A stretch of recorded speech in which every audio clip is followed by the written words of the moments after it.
Hey, everybody, welcome back to Telemedicine Talks. Today, I have an exciting guest here. This is Dr. Steve Kelly.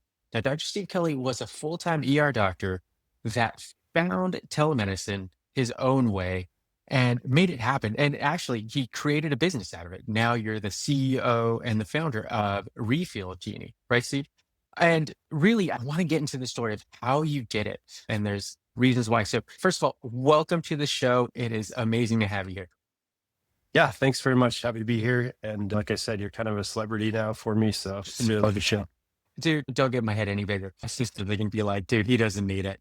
So, yeah, a lot of the telemedicine doctors that I know, and it's really biased because I'm an ER doctor, started in the ER biz and then found their way to the telemedicine biz, right? How did you do that for yourself? Tell me your story. Yeah. So I trained in emergency medicine at Bay State in Massachusetts. And I did a couple of years of full-time ER work, and it was pretty like tons of shifts, tons of weekends. And I was newly married, and my wife and I love to travel. And so we kind of sat down and we were like, if we're going to travel, we should do it before we have kids. Like, this is the time to do it. I don't know how we can figure that out. And Yeah. so what I stumbled upon was locum tenens. That was like the first break from the traditional path. And I was able to basically do like 10 locum shifts, 10 days in a row. And then we would travel for 6 weeks and we fly back and do 10 more shifts. And just having that ownership over my life, I kind of loved that about it. So we did that for a year. And when we finished the year, I never went back to full time hospital gigs. So I came back as a per diem at my local hospital, kept doing locums. And one of the guys I work with in Jersey City had started his own telehealth company. So he invited me to start per diem with him. And I used to do that a little bit. So I would kind of mix and match ER work, locums work, telemed. And what I really loved about it was how nimble they can be. They wanted to change something, they just make the change. The next day we had a new Yeah. policy. Like, I love that about it. It's just the opposite of working in a hospital. When I started thinking, maybe I should start my own company. Like, maybe I could do this and pick a problem and work on it, and that would be cool. So that's kind of how the idea came.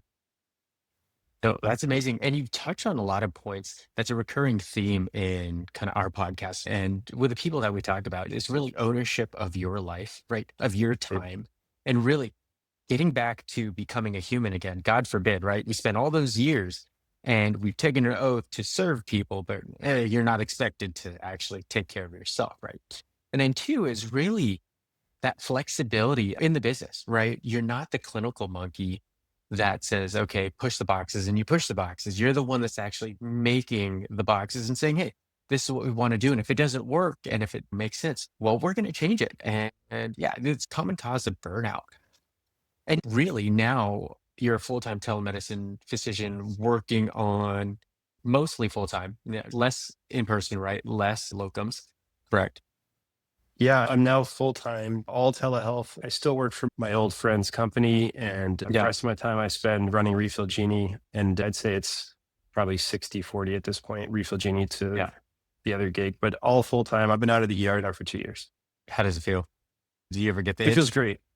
It feels great. So everybody's different, right? Yeah. We all have different degrees of burnout and things we love about ER and hate about it. And so, part of me moving back from the ER and going into locums and then adding on telemed was trying to like fight against that burnout and that Yeah. Yeah. negativity. And I thought I could just pull those hours back and have a little control, then I'd be all right. But ultimately for me, it turned out I was in the wrong career. And so it was a struggle. It took me a while to get out of that, to pull the trigger. Cause it's like, I'm an ER doc. That's who I am. That's how my family, my friends know me, my community. Right.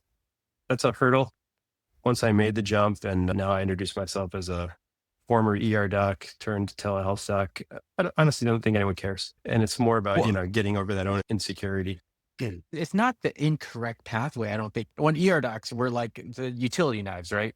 And you, depending on who you talk about, is how well we know things, right? But we could do things, right? We do a lot of things. And talking to the bias sense, because I'm an ER guy, right? But we have a good foundation of a lot of things. But what we can also do is I think we're very flexible and moving and taking upon tasks and then just going from there and really just sending it right with the minimal amount of information we have and being pseudo comfortable on doing so and being successful. You have to, right? Because if you don't do it in the ER, well, you got a dead patient. You don't want that. So, but yeah, you just do it. And I think that's great. And really, I love the idea of just adding entrepreneur to your title as well, because that's huge, right? You've built stuff, so forth and so on. Now, How did you do it? You've described things that we've described about just kind of the whole mental hurdle, the imposter syndrome as well. Like, Hmm. hey, is it me? I'm an ER doc. I'm not really a telemedicine doc. I'm not an entrepreneur. But no, that's not it, right? You are a telemedicine doctor. You are an entrepreneur. How did you get over that? It sounds like a lot of people I know have leaned on a community to help them and to, they've used each other in that community to build that. How did you do that yourself? Yeah, it was a real mental shift. And I was self-conscious about it for a while. It was almost like reinventing yourself. But what happened was found less and less that I wanted to be working in the ER and more that I was finding meaning in these telehealth gigs and seeing the real value of it. And it's a different kind of value. Like, the ER is pretty in your face, obvious, like someone's having an Yeah. MI and you're Yeah. helping them, right? But so one of the things we do with this company I work for is we see patients in group homes and try and keep them out of the ER when they have a small Yeah. illness or injury. And just the gratitude, I mean, the impact that has, it's such a simple thing, but it's so torturous for them to spend hours in the ER, and to be able to prevent that is really meaningful. And it's the same with Refill Genie. I mean, like I said, talking about med refills is not the sexiest topic in the world, but when somebody can't get access to their meds and they don't have a doc and they're gonna have to go spend 6 hours in the ER and you can just help them out with that blood pressure med, the refill, they're very grateful for it. And there's a lot of meaning in these little things. It's great you mentioned that too, because God forbid, you find that positivity and that patients really love you, right? I was a nocturnist in the ER. Most of the times, if they didn't get the right egg salad sandwich, it didn't matter how well my care was. Right? It was like, oh, doc, you suck. You didn't give me my egg salad. This is turkey. But you're right. It's great. It's the other things, right? It's the things that brought a lot of people to medicine in the first place, the feeling of helping. And it goes to show too, you get to control what you help instead of just being there for that. So that's amazing. And was it pretty easy for you to get over that hump? Or how long did it take you to actually be like, yes, this is who I am now, and this is what I do? Yeah, this was over a few years that I sort of Right. slowly backed out, slowly ramped up on the telemed, kind of thought about, can I really do this? Can I really get fully out, or do I need to keep that part of my identity? But yeah, so it was slow, it was gradual, but no looking back at this point. I thought it definitely was the right move for me. Yeah, absolutely. Since I changed my life into becoming a mostly telemedicine doctor, yeah, it's night and day. Get to hang out with kids, traveling, all of the above while still practicing. And now, how did you navigate kind of let's take it back. Now you're an entrepreneur. You started your business, right?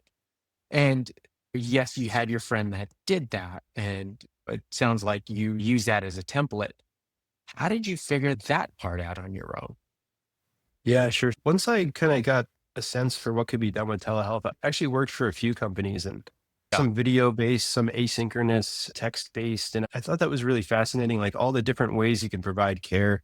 And for sure, that's the way things are going with wearable devices and all things. Yeah. So that sort of opened up my imagination a bit. And I thought about it quite a bit. My mind kept coming back to one place. We're always complaining about the healthcare system, like the health system is Mhm. broken. We're so frustrated by it. And we all feel kind of powerless to fix it, obviously, from the top down.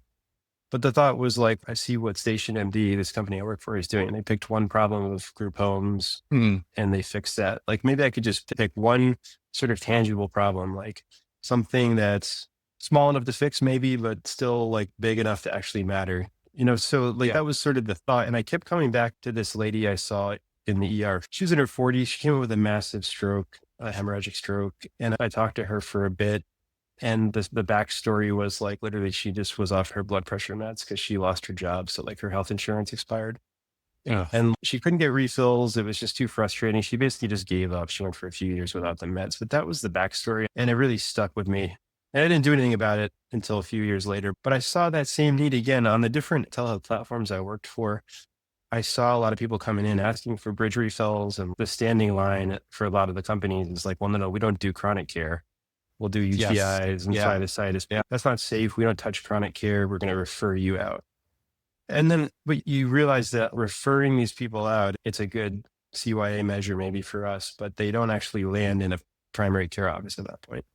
They either land in the ER or in urgent care, or they just get frustrated and they stop taking the meds. So like maybe there was some room there to focus on that issue. No, it's amazing.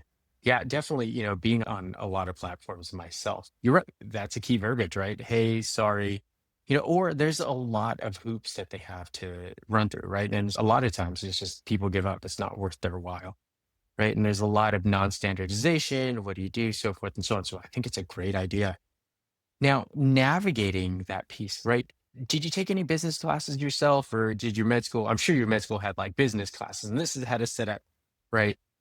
So none at Yeah. all, right? No, MBA, nothing no, like none of that. that. No, and that was sort of the surprising piece for me was like, I got some advice to just basically go for it and see what happens and sort of learn on the fly as I go. And I think Yeah. that was good advice because you could just analyze this to death for years. Um, Yeah. so yeah, I spoke to a lot of people that knew about different things. I talked to someone that was very well versed in software engineering and building a Mhm. platform. And his advice was like, look, there's a million out of the box solutions that are HIPAA compliant. You just find the right solutions that already exist. You can sort of patch them together. Might be a little bit clunky, but then you're not spending $100,000 to build an EMR as your first step, right? Yeah. So it's interesting to find workarounds to these things. So that was one, was like the software component of it. And then of course, like how do you put together a website when you don't know how to do that on your own and start just Right. basic SEO and Google ads. And so like a big workaround for that was Upwork. They have these communities where you can just Yeah. hire Yeah. Yeah. freelancers. So there's always workarounds. The compliance and legal stuff is a little harder, but Yeah. This is a nod to Phoebe who's going to be here today. So, as a brick and mortar doc, we just assume, right? Hey, we're going to be there. We could practice, and really, we don't necessarily have to worry about that. But you know, Refill Genie services what 49 states, all 51. yeah, every state except Alaska, excuse me, at this point. So, Amazing. and that was a bear. So, I mean, I had to get my own licenses in all those states. Yeah. And then, like you just mentioned, like every state has their own statutes that you have to comply with. So, a lot of back and forth with the lawyers, different law firms actually. And we got some conflicting opinions. And it's just as expected, that part was kind of a nightmare, but you just kind of work through it. You just go one state at a time and try at least to comply with the spirit of the law. Like, for instance, there's one state that says that even if you're remotely collaborating, you need to do monthly visits to say like inspect the clinic, right? But I'm not going to Mhm. fly to my NP's living room and inspect her laptop. You know what I mean? Yeah. It doesn't actually make sense. It's just too outdated. So of course we're reviewing the charts that she's doing and discussing the protocols and the quality of care, but it doesn't involve me flying to her house. So there's like just certain things like that. So you're in multiple states, right? And you have to set up professional corporations in the states and the businesses in the states. How do you navigate that bear? Yeah, again, a lot of time with the lawyer on like looking at each state's guidelines and do we need a Yeah. PC in this state and or do we need a physical address in this state and how do we comply with that? And I think that there's a lot of debate about how much you really need to do. And so the things where we feel like we're complying with the spirit of the law, but it may be in one of those gray zones, we've put together a document to sort of justify our thought process and that sort of thing. But it's a lot. Yeah. And I think to your point, too, dealing with the correct legal team. I know in my experience, yeah, you could pick a legal team that says, hey, we're great with business, so forth and so on, but are they great with telemedicine business and telehealth Yeah. and knowing to navigate that? Because I've seen a lot of problems and a lot of people that have startups that get those conflicting reports or even just get erroneous guidance on what to do. And now you are the main owner, the owner of your company, right? So do you deal with MSOs at all, or just because it's you and you meet the CPOM criteria in all the states, right? Yeah. Do you have that That, structure? yeah. So that came up. I don't know that I can speak super eloquently on this because it all just kind of like blows my mind. But yeah, so when I brought on a business partner, that issue came up. And so we had to restructure. And now we have a separate PC and a separate MSO, and we pay our clinicians through one. And so that part got complicated. Initially, it was It just gets myself, so I didn't complicated have to worry about it. fast. Yeah, It's different, but I think the point too is you were able to start this up without that structure, right? that's And right. mind if I asked you, how'd you pay for all this? This is not a cheap process, right? So, Yeah, it was definitely an investment. Like I said, I was able to avoid the $100,000 software build, right? Like that kind of thing. yeah. It was a non-starter for me. So a lot of looking for out of the box solutions that exist. I mean, for instance, there's plenty of e-prescribe software out there that's pretty affordable. especially if it's Mhm. one provider. A lot of them bill you per provider. So to Yeah. start out by myself is not that expensive. For ordering labs, I can actually do that directly. You can just make an account with LabCorp and Quest directly. Yeah. It's actually free accounts. You can use those as an EMR for lab ordering. And there's HIPAA compliant messaging software that I use. That's again, so it's like we're trying to cobble together different resources that are not prohibitively expensive. And then in that manner, create something that's functional. And so that's how it sort of came together piece by piece. And then as we grew, we started adding providers. Now I have a business partner. Now we have our own EMR. We did actually partner Yeah. with engineers and built our own thing. And so like it's That's like cool. evolving. I think the takeaway for me is like it doesn't have to be from day one that you have this beautiful, complicated system. Like you can start piece by piece and incrementally grow. Yeah. And I think one, it's amazing that you're able to bootstrap it yourself, right? A lot of people look at this kind of mountain and say, hey, I can't do it. I can't be able to afford it because, I'm going to need VC money, so forth and so on. It's just not possible. And I love that you're a testament that it is possible. Also, over and over, I think this is the second or third time you said it. It's just, I just did it. I just sent it. And really, that business mind frame versus gosh, what I call the doctor mind frame. We are very risk adverse in the physician community, in the clinical community, right? If it doesn't make sense and we don't know, then a lot of us are like, nope, it's not going to happen. But it doesn't happen that way in the business sense. You make it, you Mhm. break it, then you fix it, right? Unfortunately, you can't break people and say, okay, we're going to fix it later Yeah. most of the time. So that's amazing. I mean, you have to have some level of risk tolerance to even get involved. And I sort of alluded to that with the different lawyers. I mean, we initially had one law firm, we switched to another that we thought was more knowledgeable. And so as we did that, we would come up on things where maybe we weren't doing it right. Yeah. We had a state where we were collaborating with the NPs, and then, well, maybe that state actually doesn't allow that. Like it's pretty questionable. It's kind of a gray. So I'm like, okay, forget it. So we created a separate pathway where for certain states, the docs can do it just because that's what those states want. Not that there's Yeah. any moral or ethical reason why an NP couldn't provide the care, but we're trying to comply. So we have certain Oh, states that are NP absolutely. states, certain states are doc states. And that's how the bigger companies do it, right? There's doc only states where the NPs can't touch patient. It's just state law and Mhm. navigating through that. So it's awesome that you've been able to do that and kind of piece that together because that's where you hear the horror stories, right? Of docs like getting the letter from the board and saying, oh, guess what? And then once you get that letter, then everything else falls into place and you can't practice anymore. Right. That's So, always the fear. Yeah. Yep. especially with all the licenses that you have now, right? Like Yep. it's just not the one. Yeah. And to a certain extent, I'm probably naive about it. What I try and do is try and make sure that the clinical quality is impeccable, that we know we're Yeah. doing the right thing for the patient, so that if it does come down to a board saying, hey, wait a minute, let me look at what you're doing, at least they know, like, okay, these guys are doing something good for the patient population, and maybe they're misinterpreting this law and we can correct it. Great point. And when I was teaching residents, it was a point that I always make. You may not know what to do at that time, but if you're trying to do the right thing at the time with what you have, you're going to be in the right for the most part, right?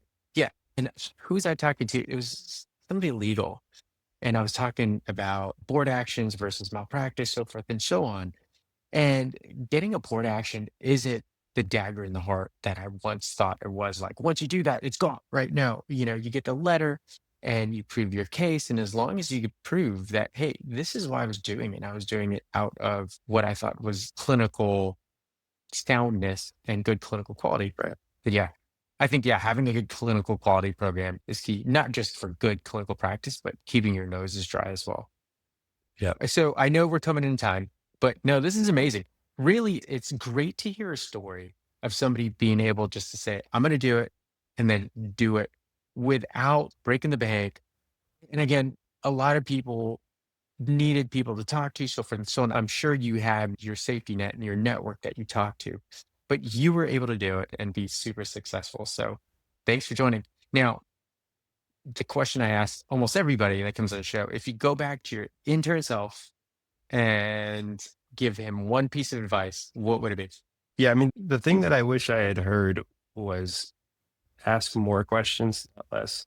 This imposter syndrome is rampant in medicine. We all want to look smart. We want Yeah. our attendings to think we know what we're doing. Man, if I could go back and do residency again, it'd just be nonstop questions. Because that's the only way to learn. You ask the stupid question, that's how you're going to learn and get better. And if you don't ask it when you're an intern or a resident, then you're going to be asking it to yourself when you're an attending.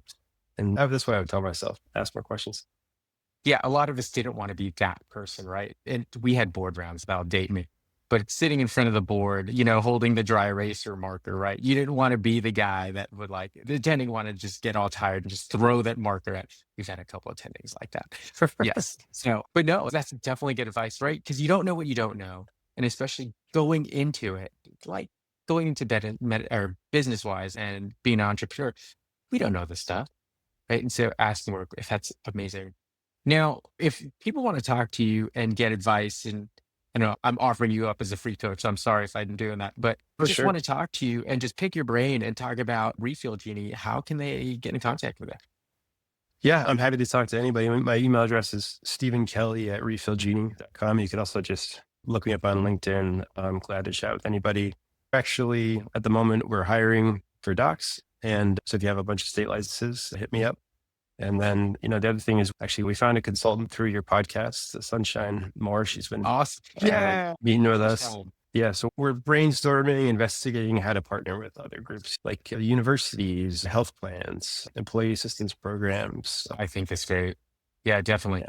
Yeah, have fun with that. Once you get into the payer groups, especially, Yeah. oh, Yeah. it's a ball game, my friend. That's But what I I'd hear. love to touch base with you in like half a year after you do that and see where this journey's taking you. Because you obviously have a Yeah. knack for it. It's amazing that you've taken your time to come on. Thank you so much for taking your time, man. Yeah. My pleasure. Thanks for having me. Appreciate it. And for all those listening, hey, thank you for taking your time to listen. If you have any questions, drop us a line, info@telemedicinetalks.com. Until then, see you later.